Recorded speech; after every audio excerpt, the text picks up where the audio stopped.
Okay, so this isn't completely a video about maintenance. There's just some things that I want to point out. One of them is, which is the gun clip. There's some maintenance I did have to do on that, and I'll explain that in a minute.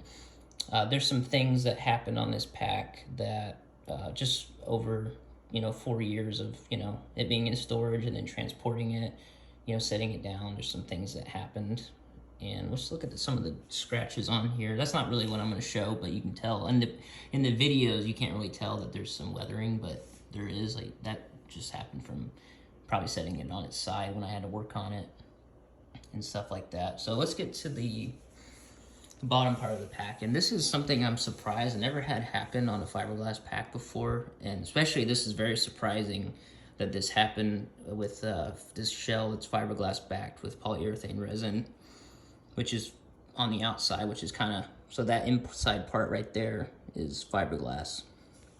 And it's basically coated with a polyurethane resin, which for extra strength, that makes it a lot easier to drill through than a standard fiberglass shell.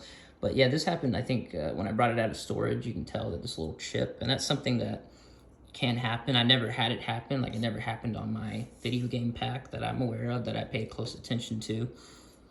And so yeah, that's something that I can't fix, just with my abilities, at least if not yet. But that's not something I'm too worried about. And another part right here, so when I went to mount these L brackets and then drill into the shell, I basically, this part chipped, which I guess it's just thinner around here, which is really surprising to me. And that could just be an error on my part, and it probably is, because I haven't worked with a polyurethane resin shell until 2020 when I built one, or when I, put it together. So yeah, so there you can tell that's the fiberglass underneath. I actually had to mount these L brackets, all of these L brackets, in a way, because it was really hard to mount the L brackets and get it in, get it straight in. So I had to mount them at sort of an angle and make the hole a little bit bigger too, so that I could have some wiggle room in case, my drill holes were inaccurate. So all the brackets are a little angled a little bit so that the screw has wiggle room, and that's something you definitely want to do when you build these. So obviously this one's fine. We'll take a look at this is the part that I had to work on, this maintenance part. So we'll talk about this part too. So when I went to drill in, obviously I had to cut this washer in half. It's actually supposed to be flipped around because of this block, and this block is actually supposed to be all the way flushed here, but I'm not too concerned about it. But that's technically the screen accurate way for it to be done. So when I drilled into it, it chipped, and I obviously painted over that part. That was a long time ago, and you can't really tell. So this bracket, so the screws are for the holds this block and this hook right here. It's I had to screw it in from because obviously it's Ghostbuster 1 style, so the screws go in from the inside of the shell.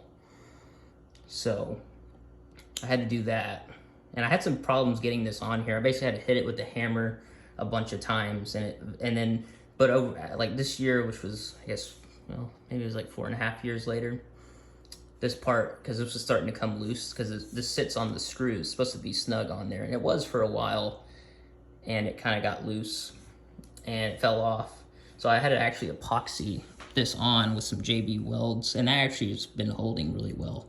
I still need to do some sanding on this because the gun doesn't actually completely flush all the way down on here. It kind of stops at about right here, the other part of the hook. So that's something I need to do. I did a little bit of it this year, and it's getting a little bit better. But yeah, and you can tell there's some of the epoxy right there, which sometimes it gets caught on the other V bracket. And then this is a little bit, this isn't maintenance, but this is also a part where it doesn't completely sit flush, and that's typically normal for proton packs, although I think it's the way I mounted the brackets that kind of, and I didn't notice this when I originally built it in 2020, that it had this issue, and it may be I just don't remember it, but yeah, it's not going to affect anything. It's on there very secure, but it does have that little bit of a gap. So yeah, but I think that's about covers everything.